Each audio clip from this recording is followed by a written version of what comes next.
रतनपुर गांव में रामू और उसकी पत्नी मालती एक साथ रहते थे। रामू पेशे से एक लकड़हारा था, पर उसके स्वभाव में बहुत लालच था। वह हमेशा इसी फिराक में रहता कि कौन सा तिकड़म लगाए जिससे ढेर सारा धन मिल जाए। एक दिन रामू जंगल में लकड़ियां काटने के लिए निकला। थोड़ी दूर चलने पर उसे अपने पड़ोसी भोला से सामना हुआ, जो बकरियों के झुंड के साथ लौट रहा था। अरे भोला, इतनी सुबह सुबह कहाँ से आ रहे हो भाई? कहाँ कहाँ? और ये तुम्हारे साथ बकरियां? ये किसकी बकरियां हैं? क्यों? अरे क्या बात कर रहे हो भैया रामू? अरे ये बकरियां मेरे साथ हैं तो और किसकी होंगी? मेरी ही होंगी ना। अरे वाह वाह वाह वाह, क्या बात है, गजब तरक्की कर रहे हो भाई। क्यों, कोई लॉटरी वॉटरी लग गई है क्या? अरे भैया रामू, कोई लॉटरी वॉटरी नहीं लगी है। अरे ये बकरियां तो मुझे ससुराल वालों ने दहेज में दी हैं, और क्या? क्या क्या बात कर रहे हो भाई? तुम्हें ये बकरियां ससुराल वालों ने दहेज में दी हैं? हाँ भाई, ये मुझे दहेज में मिली है। अरे तुम काहे इतना झटका रहे हो हैं? दहेज का नाम सुन रामू के मन में भी लालच आ जाता है और वह अपनी कुल्हाड़ी लिए वापस घर आता है। मालती, सुना तुमने? अरे भोला को ससुराल वालों ने दहेज में बकरियां दी हैं। मुझे लगता है कि तुम्हें भी अपने मायके से कुछ मांगना चाहिए। अरे आखिर कब तक हम ऐसे ही जंगल में लकड़ियां काटते रहेंगे? अरे दो चार बकरियां अगर हमें भी मिल जाएं, तो उसके दूध से हम भी अपना व्यापार शुरू कर सकते हैं। बोलो। नहीं जी, हम ऐसा नहीं करेंगे। उनकी स्थिति भी कुछ हमसे ज्यादा अच्छी नहीं है। वे पहले ही तंगी में हैं। उनके पास हमें देने के लिए है ही क्या जो हम उनसे मांगे? अरे उनकी स्थिति खराब है तो हम क्या करें? वैसे भी उन लोगों ने हमें दिया ही क्या है जो आज दे देंगे। तो ठीक है जी, अगर आपको लगता है कि वो हमें दे सकते हैं तो जैसा आपको ठीक लगे। रामू अपनी योजना के तहत अगले ही दिन अपने ससुराल पहुंच जाता है। उसकी मन में लालच और बड़ी उम्मीदें होती हैं।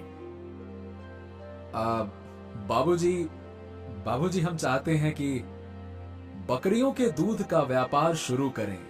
क्या है ना कि बकरियों के दूध का दाम शहर में बहुत अच्छा मिलता है। अगर आप कुछ बकरियां खरीद कर हमें दे देते तो हमारी बहुत मदद हो जाती।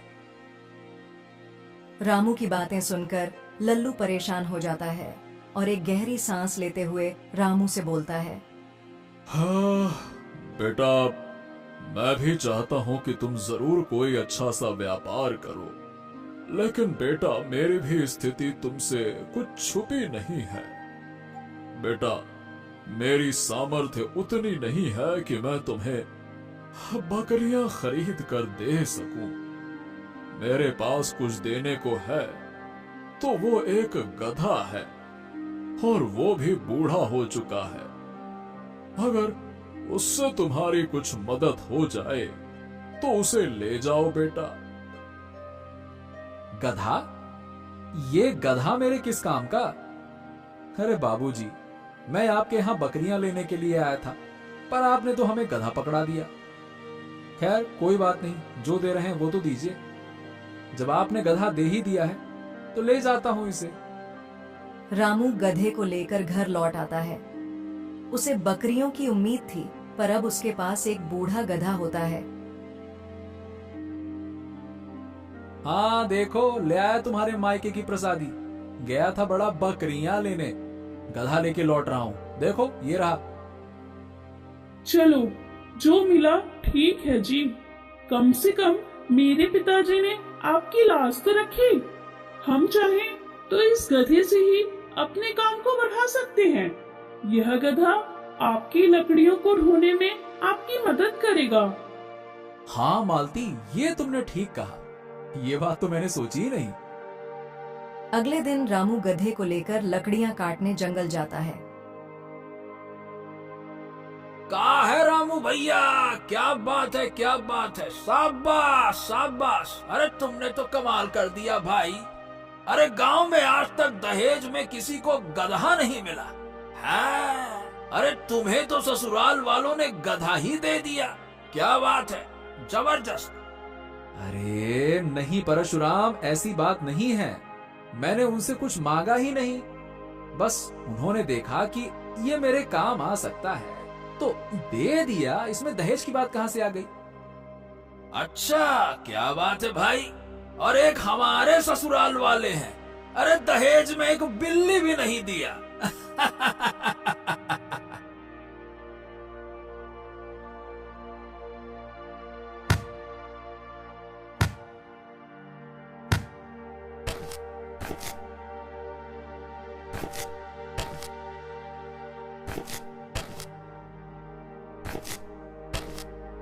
अरे मालिक, मेरी पीठ पर इतना वजन मत डालो। मैं बूढ़ा हो चुका हूँ, ज्यादा वजन नहीं उठा सकता। क्यों बे गधे, मैं तुम्हें यहाँ बैठकर खिलाने के लिए नहीं लाया हूँ। काम तो तुम्हें करना ही होगा। ऐसा मत करो हुजूर, मेरी उम्र का थोड़ा तो ख्याल कर लो। अब मुझ में इतनी सारी लकड़ियां उठाने की ताकत नहीं बची है। तो मैं क्या करूं? तेरी लकड़ियां अपने सर पर रख लूं? रामू के मन में धन कमाने की लालसा इतनी बढ़ गई थी कि वह गधे की हालत पर भी ध्यान नहीं देता। दिन ब दिन वह गधे पर भारी लकड़ियां लादता रहा और गधे की चीख पुकार का उसे जरा भी प्रभाव नहीं पड़ता। समय बीतता है। एक दिन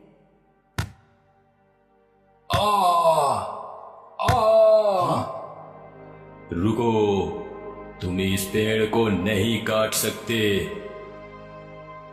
हाँ, ये कैसी आवाज है? कौन है? कौन है भाई? मेरे सामने आओ।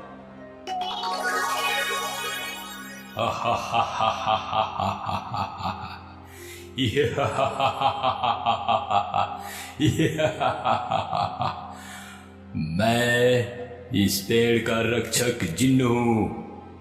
तुम इस पेड़ को नहीं काट सकते।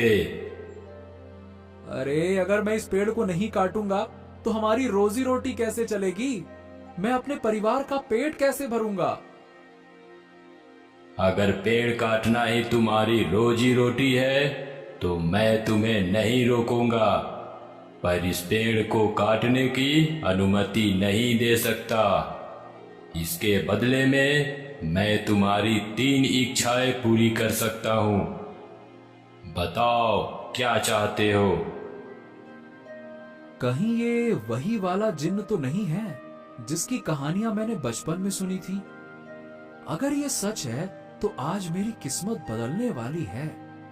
धनवान होने का इससे अच्छा मौका नहीं मिल सकता। अब अच्छा, क्या तुम सच में मेरी 3 इच्छाएं पूरी कर सकते हो? हाँ, बताओ, तुम अपनी पहली इच्छा बताओ। हाँ, तो मेरी पहली इच्छा ये है कि मेरा पूरा घर सोने में बदल जाए।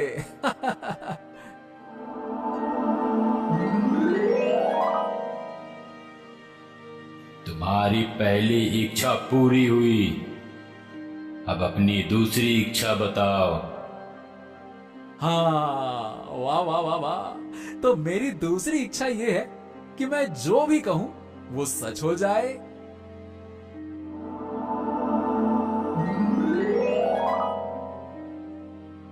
तुम्हारी ये इच्छा भी पूरी हुई, लेकिन ध्यान रहे, इसका प्रयोग केवल एक बार ही कर सकते हो। अब अपनी तीसरी और अंतिम इच्छा बताओ। हाँ, तो मेरी तीसरी इच्छा क्या मांगू, क्या मांगू? जिन्न, मुझे अभी तीसरी इच्छा के बारे में सोचने का समय चाहिए। मैं इसे बाद में मांगूंगा, ठीक है?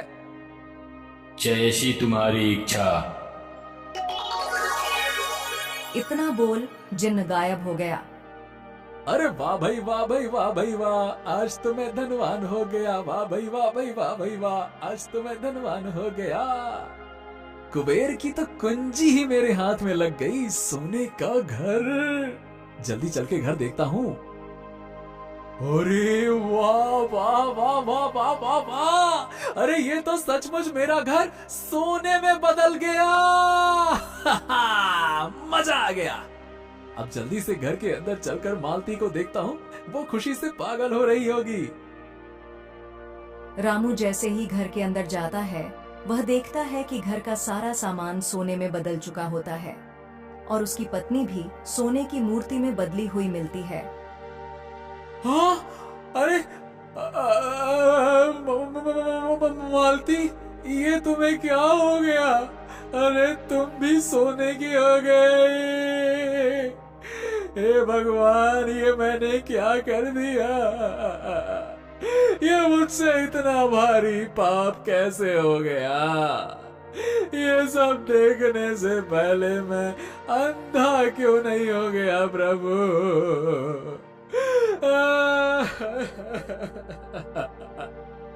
अब क्या था?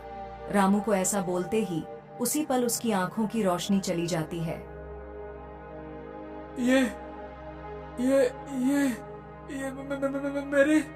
मेरी आंखों में कुछ दिखाई क्यों नहीं दे रहा?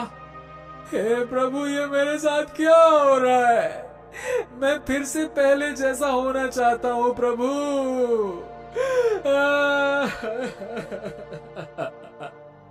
नहीं मालिक, अब तुम पहले जैसे नहीं हो सकते, क्योंकि इच्छा पूर्ति वरदान का प्रयोग सिर्फ एक ही बार होगी और वो तुमने खो दिया है।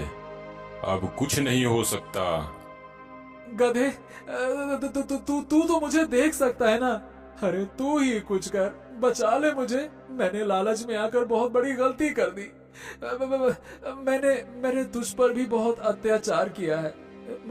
मुझे माफ कर दे गधे, और कैसे भी करके मुझे बचा ले, कृपया करके मुझे बचा ले। अपने मालिक के लिए इतना नहीं कर सकता? मालिक, जहाँ तक मैं जानता हूँ, आपने उस जिन्न से अभी अपनी तीसरी इच्छा नहीं मांगी है। अपनी इस तीसरी इच्छा से आप ठीक हो सकते हो। हाँ, वो तो ठीक है, लेकिन अब मैं अंधा हूँ और जिन्न तक कैसे पहुँचूंगा? कोई बात नहीं मालिक, आप मेरे पीठ पर बैठ जाइए, मैं आपको वहाँ तक ले चलता हूँ। गधे की बात सुन रामू गधे के पीठ पर बैठ जाता है। धीरे धीरे गधा उसे उस रहस्यमयी पेड़ तक ले जाता है। हे जिन, मुझसे बहुत बड़ी गलती हो गई। मैंने लालच में आकर अपने ही पैर पर कुल्हाड़ी मार ली। कृपया मेरी तीसरी इच्छा पूरी करके।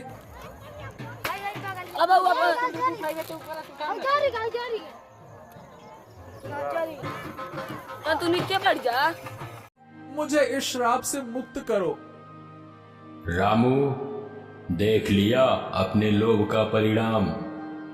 ज्यादा लालच में तुमने अपनी तीनों इच्छाएं खो दी।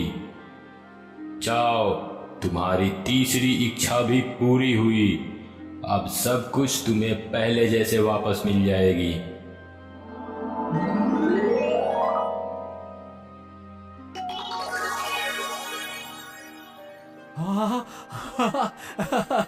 अरे अरे, मुझे सब दिखाई दे रहा है। हाँ, अरे गधे, तुम भी हो मेरे पास में। हाँ, मेरी आंखें ठीक हो गई। अब मैं देख सकता हूँ। तुम्हारा बहुत बहुत धन्यवाद गधे। मैंने तुम पर बहुत अत्याचार किया, लेकिन फिर भी तुमने मेरी मदद की। चलो अब घर चलकर मालती को देखता हूँ।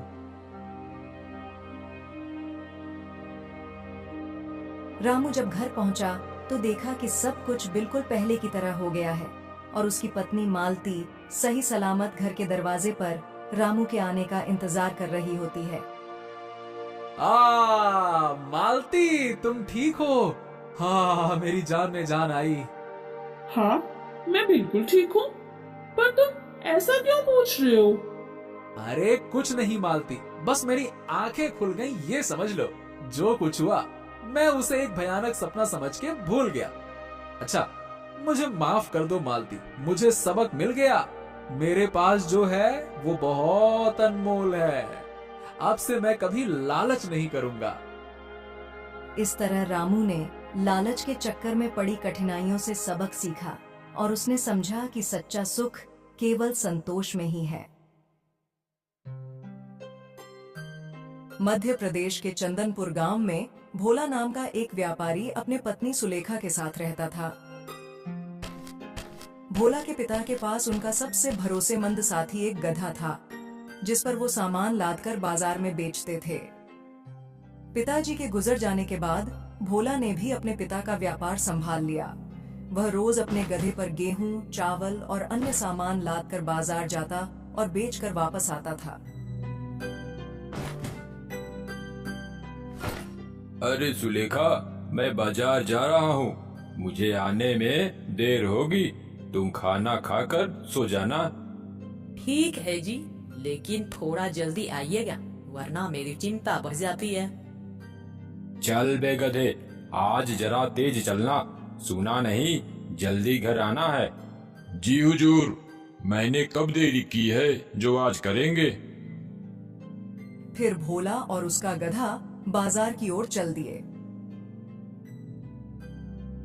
भोला का गधा पूरे बाजार की गधों में सबसे ज्यादा सामान उठाने के लिए मशहूर था। बाजार पहुंचने पर भोला का दोस्त घनश्याम उसे देखता है।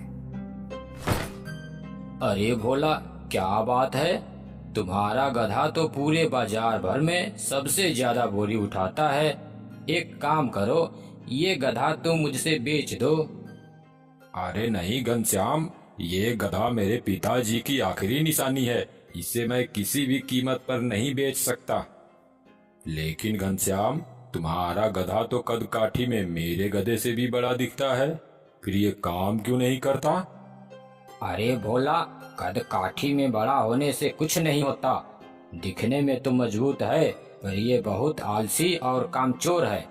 दिन भर खाता है और काम के नाम पर ढेला भी नहीं हिलाता। क्यों बे गधा, क्या ये सच कह रहा है? तू आलसी है? देखो, काम से भागने वाला कोई भी गधा नहीं चलेगा। थोड़ी देर बाद भोला और घनश्याम घर लौटने लगे। जब वे घर पहुंचे तो सुलेखा घर के दरवाजे पर इंतजार कर रही थी। अरे सुलेखा, ये क्या, तुम अभी तक यहीं बैठी हो, सोई नहीं? कैसे सो जाती, आपकी फिक्र हो रही थी। आपने इतना देर जो कर दिया। फिर भोला सुलेखा को घनश्याम के बारे में बताता है। सुलेखा, ये मेरा दोस्त घनश्याम है, पास के ही गांव से आता है और मेरे साथ बाजार में व्यापारी का काम करता है। भाभी जी, आप अभी तक भोला के इंतजार में बैठी हुई हैं और एक मेरी पत्नी है, वो अब तक सोते हुए सपने भी देख रही होगी। मेरी बीवी तो एकदम बेफिक्र रहती है। अरे उसकी अकल भैंस चढ़ने गई है क्या? अरे भाभी जी, वो भी एकदम आलसी है, बिल्कुल मेरे गधे जैसा। दोनों में कुछ विशेष फर्क नहीं है। अच्छा भोला, अब मैं चलता हूँ। थोड़ी देर बातचीत के बाद घनश्याम अपने गधे को लेकर घर लौट जाता है। अगली सुबह वह फिर से अपने गधे पर बोरियां लादने लगता है। बाप रे, ये बोरियां तो पहाड़ जितनी भारी है, मेरी तो कमर ही टूट गई। बचाओ, अरे कोई मुझे इस जल्लाद से बचाओ। अबे चुप, तेरा यही रोज का नाटक है। खाना तो दबाकर खाता है, उस वक्त सब ठीक होता है और काम करते वक्त तेरी हड्डियां टूटने लगती है। तभी भोला अपने गधे के साथ वहां से गुजरता है। अरे कोई इस जल्लाद से मेरी रक्षा करो। घनश्याम, लगता है आज तेरा गधा बीमार है। चल, अपनी बोरियां मेरे गधे पर रख दे, आज इसे आराम करने दे।